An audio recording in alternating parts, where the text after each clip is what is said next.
How to add someone to your private Slack channel.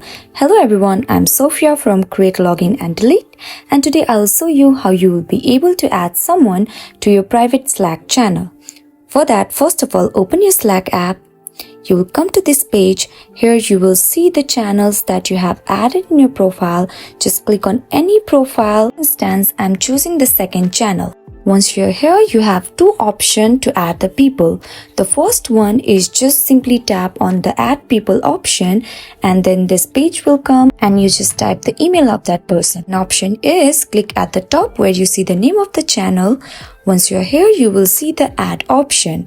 So these are the two ways you can add people. So just go ahead, type the email of the person that you want to add, and then click on add at the top right corner.